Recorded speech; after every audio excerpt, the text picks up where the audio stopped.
Hey guys, Antoinette Lattouf with the Weekend Briefing. My chat with Rhys Nicholson is an absolute hoot. We cover so many things. Why they think they have arguably Australia's most muggable face because they've been mugged far too many times. We explore whether it's true that redheads have more fun, but we also cover serious and kind of deep stuff like what it's like to be a comedian living with chronic anxiety and also some concerns about the future of stand-up comedy. Rhys Nicholson, welcome to the Weekend Briefing. Thank you. It's very lovely to be here. Look, I'm going to just dive straight in because I am a Yes. very serious, very credible journalist, and it's important Yes. that I fact check. So Yes. I want to get to the bottom of a long disputed issue. Mm-hmm. Are you naturally a redhead? Wow. I thought this was going to be a puff piece. This is unfair. I am a redhead. But not this. I'm like a mousy, like blonde strawberry, like a non-committal color. And I've just been this color for like 15 years. But you would be amazed at the amount of people that like ask me whether this is my natural hair. Like this color doesn't exist in nature. It doesn't, like, right? Yeah, and so many people are like, "What a beautiful color!" And so, is that your natural hair color? Like, no, I maybe head down to the doctor and get yourself a little CAT scan. Like that. This is not possibly color. But yeah. So, and following that, do you consider yourself fun or at the very least able to have more fun than pedestrian brunettes like me? Oh, look, I think no one's having as much fun as blondes, as we've been told. Well, I thought it was that redheads have more fun. Do that. Well, maybe that is what it's become now. Maybe that's what, like, I feel like something has happened where this color, like, I've been this color for so long, and it was like a choice 15 years ago. But then people like Christina Hendricks in Mad Men came along and made it like kind of sexy. Like I still remember a time when like ranger jokes aren't as common anymore, I feel like, as when I was in high school. Like redheads are kind of like, there's like a lot of sexy redheads in Hollywood now. It's made it all very confusing, and you're very pretty, and so I want to make a ranger joke, but I'm like, I'm not sure it's going to land. Anemic looking has become kind of the new sexy. Like, do you know what I mean? Like, it's become this weird, I think we're in a weird time in Hollywood. I was talking to a friend about this the other day. This is like side note to redheads, but how like all the remakes of movies recently, like, you know, with remake of Dune, like in the original Dune, it was like, what's his name? Trey from Sex and the City. The actor, but he's like this like super like hunky like guy in the 80s, and now it's Timothée Chalamet. Like it's just very funny to me that like new Hollywood are these all like very skinny, wide-eyed, terrifying. Like Eddie Redmayne kind of started it. He hobbled so they could run. It's a very look. I'm happy to be like a weedy looking person. Maybe I could be a Hollywood star now. But in conclusion, it's a very confusing time for bullies because redheads are hot. At the moment. Suddenly, like if you're like, it's like not cool to be athletic anymore, and I'm here for it. Yeah, love that. I also want to know what the least funny thing about being a comedian is. The least funny is like, I think everyone thinks we're like backstage, like cracking jokes and stuff, when actually we're all just kind of back there playing Bejeweled. Like the travel is probably the least funny. I think comedy is like the least glamorous of show business, I think. Like there's this, I think we seem like we don't work very much. And to be honest, compared to, say, a miner or a frontline worker, we don't. But there's a lot of, like, you spend a lot of time getting to somewhere in order to be on stage for an hour. And there's just a lot of, like, when I tour the UK and stuff, I'll be literally on a train for, 6 hours or something. And then I'll get off and do an hour show and then get back on a train. Like, there's the least... I feel like this isn't a funny answer or an interesting answer, but it is just, like, the least funny thing is just, like, the waiting around. Just, like, sitting and waiting to do the thing, because that's when the nerves kind of build up and it gets more, like... We're very, like... I don't know a not anxious comedian, and I think that's kind of built into the job. We kind of, like...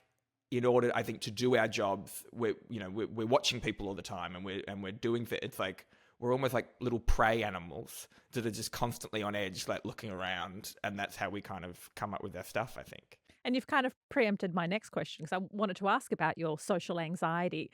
I guess there is this perception that when you're a performer and a comedian, you're just like an extrovert and Yeah. you kind of got your stuff together and you're always funny and you're always on. But your offstage persona or some of your offstage struggles aren't very funny. They're anxiety ridden. Yeah, absolutely. Like, I think there's a whole thing at the moment, everyone's got ADHD now, and everyone's got like people, that's kind of a perception at the moment. Yeah. And I think what it actually is like, no, just quite a lot of public people are coming out and saying that they have it. And that to me is a connection of maybe particular industries gravitate towards people who have things like anxiety and ADHD, because it's a place that, I literally have someone in my life whose title is my manager.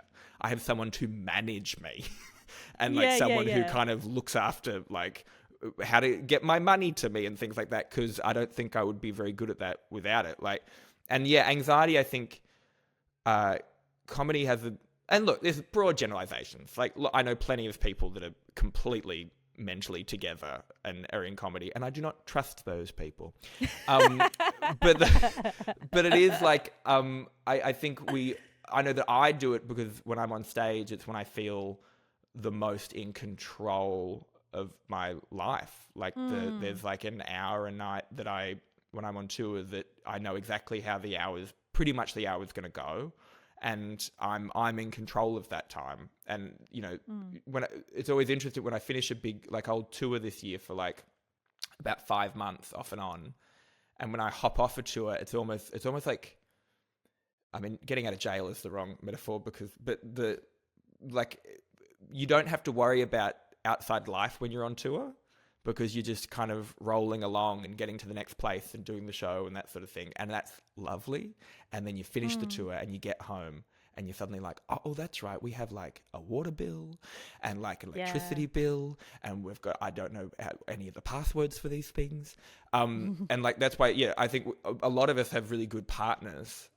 Whenever I see a couple that's like two comedians, I'm like, ooh, that must be a chaos of a house. I want to talk a little bit more about your anxiety, because I guess for people who don't live with anxiety, they might think, oh, yeah, I'd get a bit nervous before I got onto stage. And I guess perhaps conflate nerves and performance anxiety with living with generalized anxiety. How does your anxiety manifest on a day-to-day basis?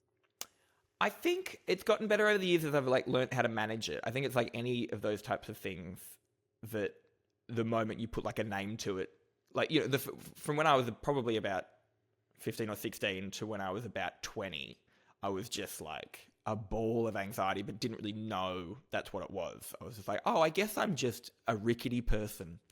And just, thinking that's just the way that I am. And then kind of, when I was about 20, 21, got diagnosed with, general anxiety and in that kind of way where I went to my GP. And just as a kind of routine measure, like I did one of the anxiety, that kind of depression and anxiety kind of little survey that they get you to do. Yeah. And I remember my GP looking at it and going, okay, well, you are wildly anxious. Okay, so great. We're going to make you an appointment with it. Like, and I suddenly was like, oh, okay. Like now, and I think people have the same with depression. They just kind of feel that this is how everyone feels. And look, to be honest, the way that things are in the world at the moment, I wouldn't blame us if we all were. But I think my day-to-day is just my husband does a lot of catching things for me. Like a lot of, I'm pretty easy to spiral. And I've gotten better over the years, but it's about knowing not to go to that next thought. Like, I'm not medicated for anxiety. At times I potentially should be, but I try and just... I used to get kind of daily panic attacks years ago, and that's kind of subsided as I've gotten on top of it. They're terrifying. Panic attacks are terrifying. Like, it feels like... I never really know how to... I mean, this isn't a great explanation if people don't know how this feels, but if anyone's ever... Maybe if you're a teenager and you tried weed for the first time and you smoked a little bit too much and you have like a little, like, you know, you call it greening out or whiting out. That's what a panic attack feels like. Your body just your body tightens up, and it's almost like a feeling of dread, like full body, fingers tips, like to your fingertips, dread. And you sometimes it's not even triggered by anything. Sometimes it's like it just starts, and you have to. And I remember a psych saying to me years ago, the best thing you can do is like make yourself aware of it. Like, you know, because that's the weird thing as well. You know, you're having a panic attack. And so you have to kind of like sit on top of it and just be like, I am having a panic attack. And this is just a physical thing that's going to move. Like, I'm just going to keep, and again, like I'm speaking broadly about it, but my day-to-day these days is just kind of, you know, I'm about to start my Melbourne Comedy Festival shows, and I'm really excited about doing them. But, you know, it's a new show that I'm starting a tour, and it's about every day when I open my eyes, not going straight to, oh my God, I've got a show tonight and I don't know how it's going to go. And I don't know how. It's like just going, you've got a show tonight and it's going to be great. And the comedy bubble hasn't burst, don't worry. And the cost of living crisis isn't going to, it might be an issue, but like, we're going to get through it. Don't worry. Like, it's just not letting, because anxiety, I think most people know this now, but anxiety is like fear of fear. Like, you're worried about what could happen. And it's just a really frustrating way to live sometimes. Sometimes I genuinely just see people just like breathing through life, and just like I'm talking in my show this year in a section kind of about, I kind of think it's how we all feel at the moment. Like, I'm not a smart person, but I do feel like I know too much. And like, I think that's how we all kind of feel. Do you want to unsubscribe and opt out? You know what I wish I was really dumb. Like, stop. I would love to be really, because we all have dumb friends, and what a nice life they're having. Like, I want to be really invested in like the results of The Masked Singer, like that type of dumb. Like, just kind of just, you know, network television. Just like, I love ads. That type of. I want that. I want that life.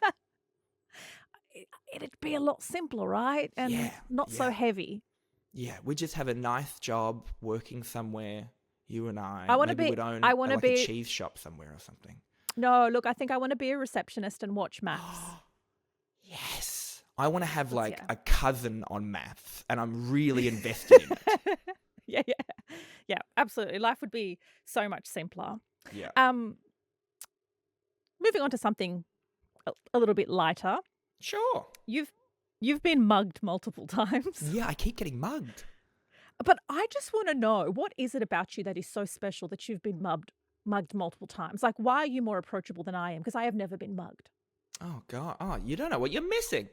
I think it probably especially when I'm in, like, if people have seen me on stage before or have seen me on TV or something, I'm usually in like a suit. I have a full face of makeup on, and I think usually when walking down the street, and I think it's also just in my job, I'm often walking home from places quite late at night, and, you know, put myself in those. I'm not victim blaming myself, but I think But what were you wearing? What were you wearing? like usually like a nice suit, and I you know, and I'm probably drunk. But like walking home, I just got the joke that you were making then. Look, it's early in the morning when we're recording this. I'm a comedian. That was very funny. I was wearing a very short skirt. So you're right. Exactly. Look, I shouldn't have been doing that.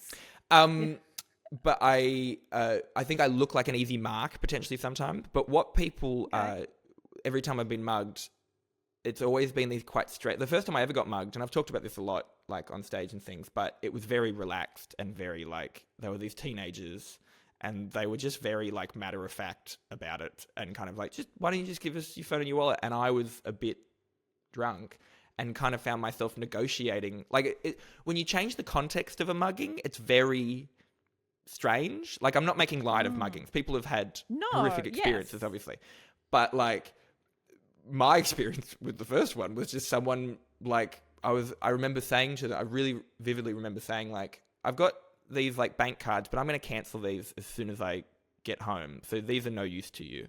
So why don't I give you this cash? And I was a smoker at the time, and I was like, and I'll give you these cigarettes, and how about that? And the guy was like, yeah, all right. And like, yeah, have your ID. Like, we don't need your ID for anything. And like, it was Yeah. just this really odd. And then I think people, I've told this story before and I think people always think that I'm lying, but there's no inch of an exaggeration in when they were walking away. One of them said, this is years ago, one of them said, oh, and my sister's a lesbian and I think it's really sad you guys don't have gay marriage. And like, it was just this wild, like, like even our thieves are Empathetic pro-gay mugger? marriage. Yeah, very odd. Yeah, empathetic mugger. And then it's happened another couple of times where kind of similar thing. I think by the third time it was happening, I knew the kind of beats of a mugging and just knew the kind of like, oh yeah, I give you my stuff and there you go and you just make it as quick as possible. And, you know, I know that I'm going to have to get like my cards redone and all that kind of stuff. Like it's I don't know what it is about me. Like I hope it doesn't happen again. I'm getting bored and tired because also a lot of them are new muggers and like then I'm like working with the intern and you know I'm an old hat. I know more about mugging than them. And I'm like, come on now you say or I'll stab you. Come on.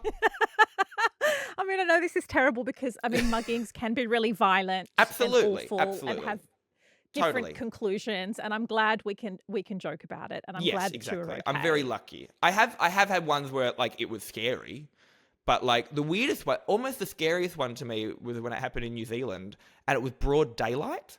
And that to me is more like you would think nighttime is more scary, but when someone's mugging you in broad daylight on a side street of like a main road in Auckland, Yeah, it's like kind this of like, person might be.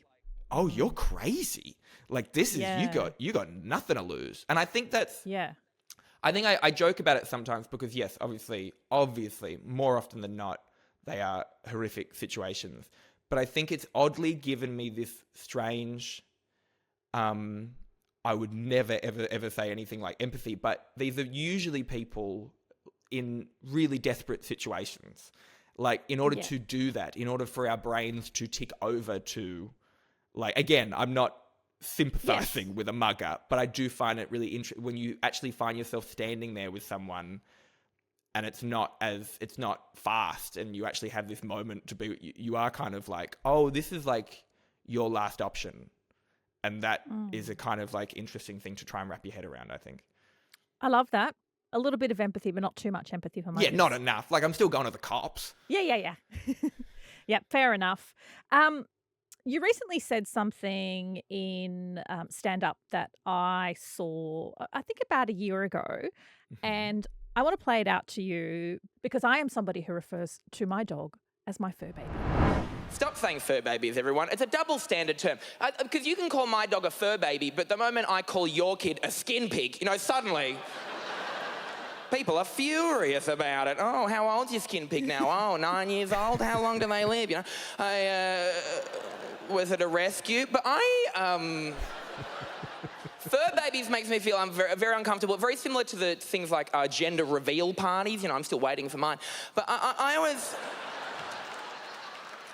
I've been thinking a lot about gender recently. I don't really identify as a male or a female. I think I identify as a fun aunt. Do you know what I mean? Just like, oh, a few white wines before lunch. You know that aunt we all had growing up who was a lot of fun, but now when you think about it, you're like, ooh, she might have had some personal problems. You know that one?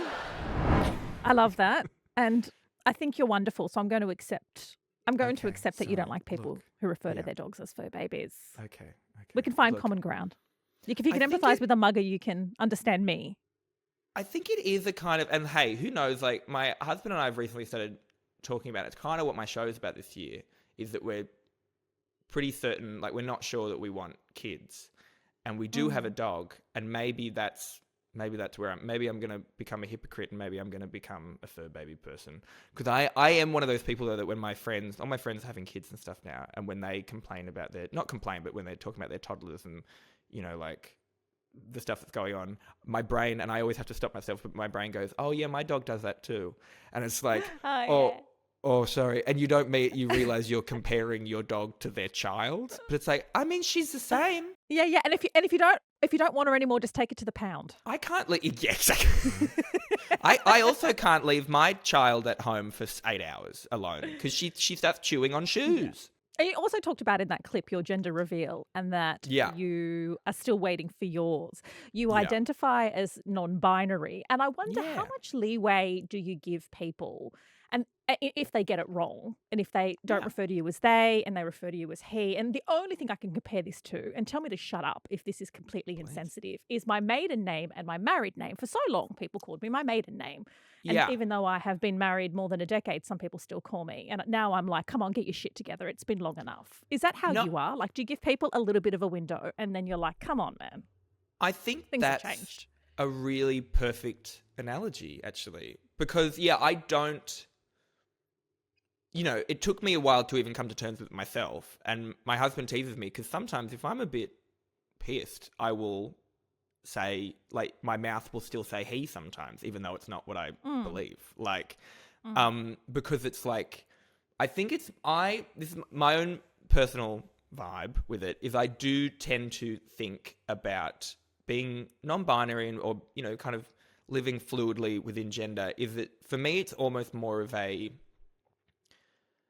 I don't want to say political stance because it's not that, but it's not, there's no dysphoria about it. Like it's, I think I would never want to compare it to the experience of a trans person because there is a feeling within them, like a very deep feeling of like, well, this isn't right. This body is not, this wasn't the plan necessarily. And, there's also such a wide spectrum within that as well.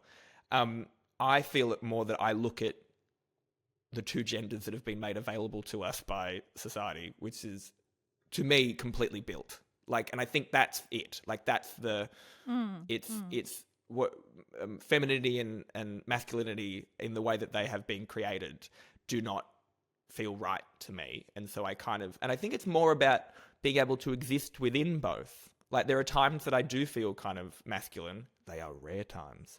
But they exist. And then there are times that I feel more by feminine, I mean, like, the ideas that we have created of what feminine is, like wearing makeup and nail polish and particular styles of clothing and stuff.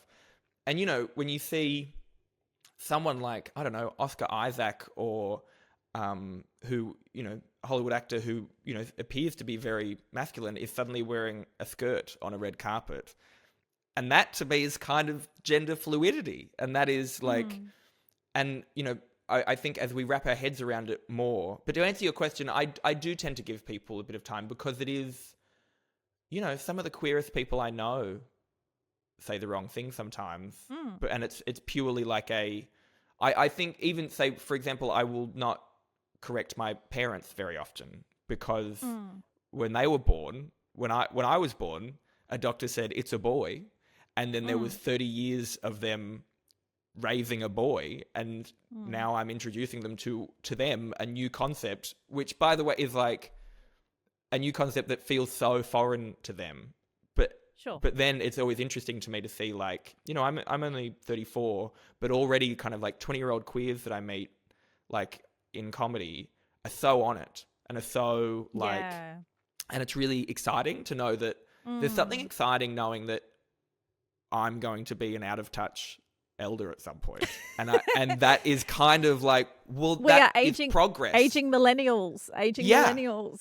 But isn't it kind of like that, the fact that we're going to not understand what's going on? Like, even now, and I won't say what things, but every now and then I hear something and I'm like, oh, that sounds made up to me. But it isn't. I can intellectualize that it isn't. I'm just not understanding a new thing. Like, people were bloody like, the amount of things in the 70s that people were like, well, that's never going to happen. Like, and now that's whole parts of our culture. Like, I just find, to me, being a comedian is like, your job is to be relevant and your job is to know what's going on. And that's why inevitably all of us, and we won't know when, and that's why usually you see like often a comedian like touring for just a little bit too long. You're like, oh, you maybe didn't need to do this last tour. And it's because they haven't, they don't know. Chris Rock, for example.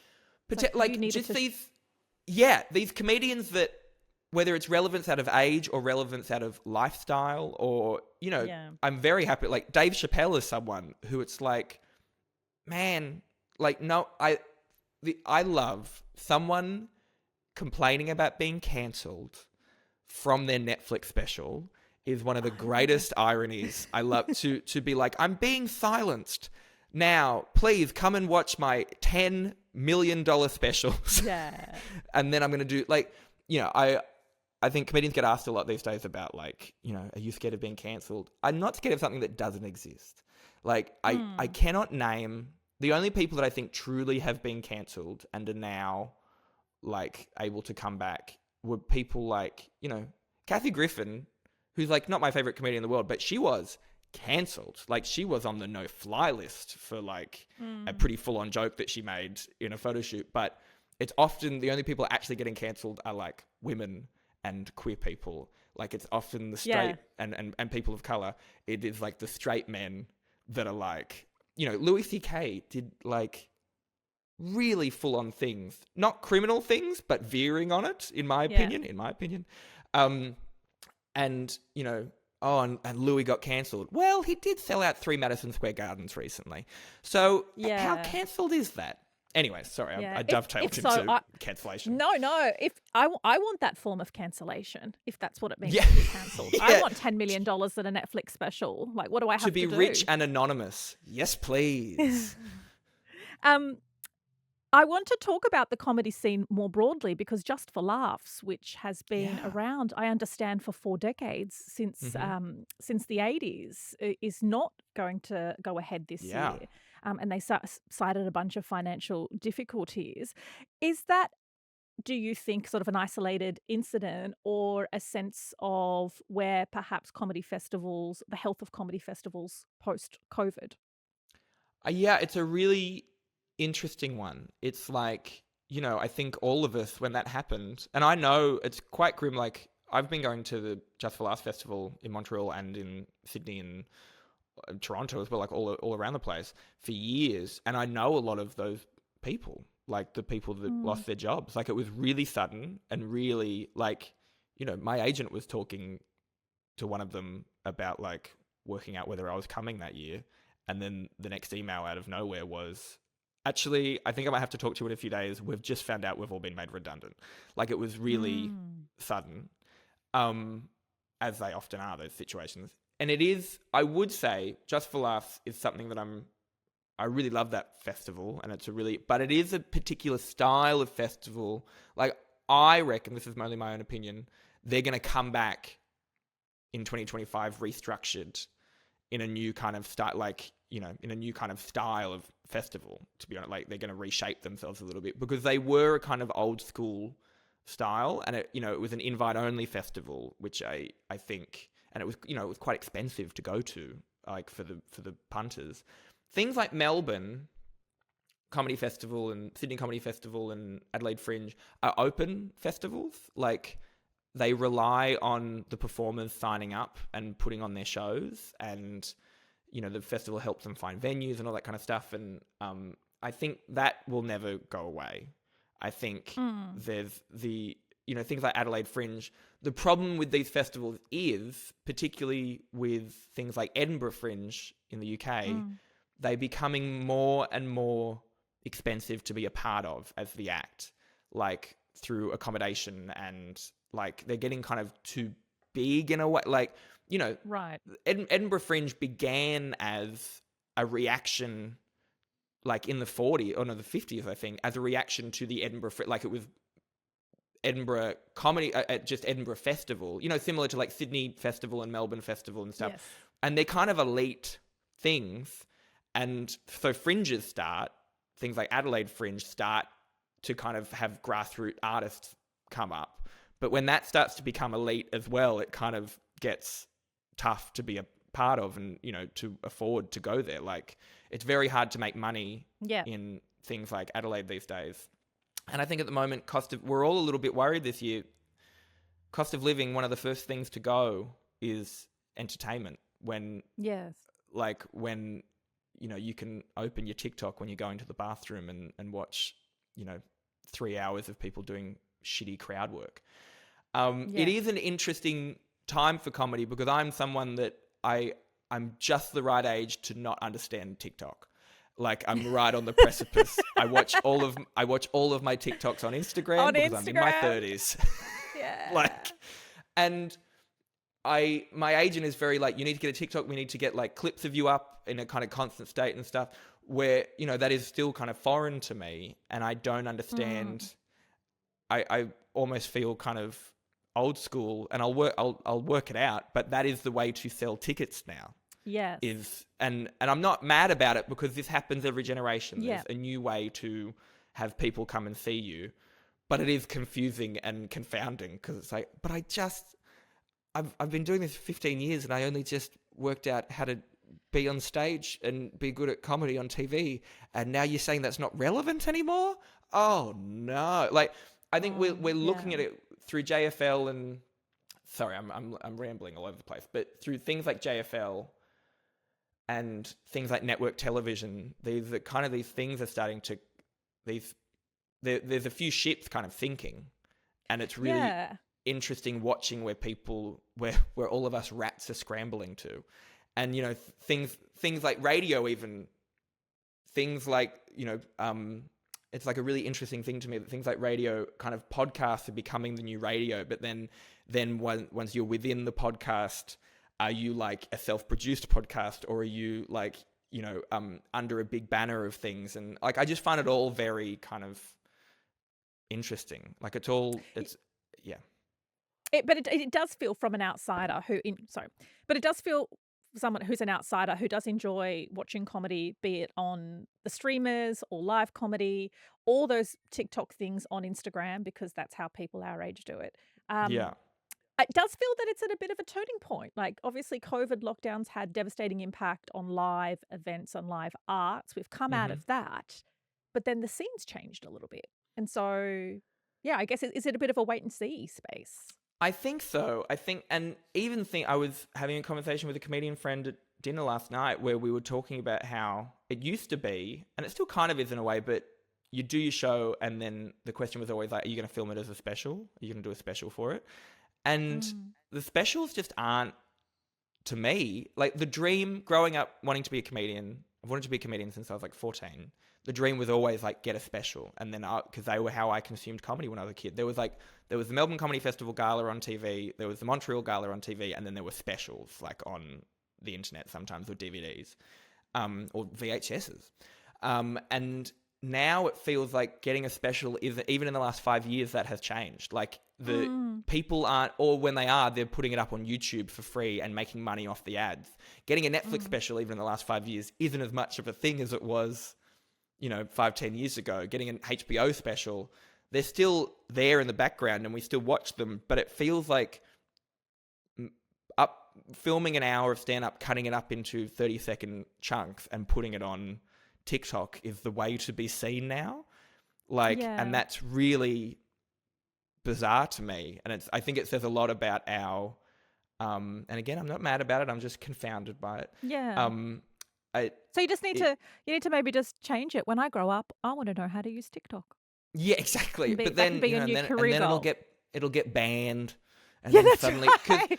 Because I do find that interesting, that like things like Twitter used to be, for comedians, that was how you got discovered as well. Like, you would write funny jokes on Twitter. Yeah. And Will Anderson would retweet it, and then one of his American friends would, and suddenly you had like 10,000 retweets on a dumb joke you'd made. And then Twitter turned into a dumpster fire. Sorry, X, I don't want to dead name Twitter. And now, you know, and now like Instagram is the thing that everyone kind of uses to, and that used to just be a way that like, I'm on holiday, and that's how you tell people you're on holiday. But now it's like you put clips up and reels, but then who knows whether that's going to turn into a dumpster fire. Like it's there's nothing to, I was really fascinated by watching during COVID. I knew a few, like, just from meeting them at events and stuff, like kind of travel influencers, you know, people whose whole job, they'd put all of their eggs in the basket of like, well, Qantas flies me everywhere and I go to these beautiful places and take beautiful photos and tell people about these experiences, and maybe I talk about diet supplements from time to time and get $10,000 for that. When COVID happened, watching them recalibrate was really interesting to me. Just suddenly you're getting like really beautiful photos taken in the back of a suburban house in Melbourne somewhere. And it's like, I think a lot of us during comedy are kind of just being very wary that we're not putting all our eggs in the online basket. Speaking of not putting all your eggs in one basket, you are also on RuPaul. Putting your eggs in one disappointed. basket sounds like a metaphor for tucking that drag queens do. Anyways. What can we expect from season 4? Is there as much drama? I know there are all these contractual obligations about what you can and can't say. So what can you say without getting cancelled? Yeah. And then I'll get cancelled from inside season 5 or something.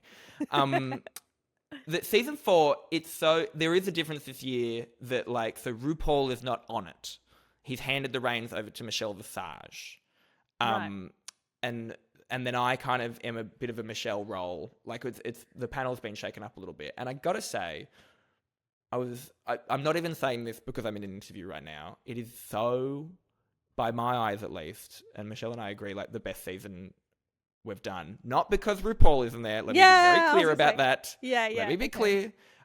It's not better or worse, but it's different because RuPaul's not there. But it is, and also it puts to rest that there were these rumors for years that the first 3 seasons that RuPaul wasn't actually there and they'd green screened him in. And my argument was always you can't complain about the occasionally shitty production values of that show and then also think that we had the money to meticulously green screen in RuPaul. And it's proof that even though when he's not there, he actually announces it.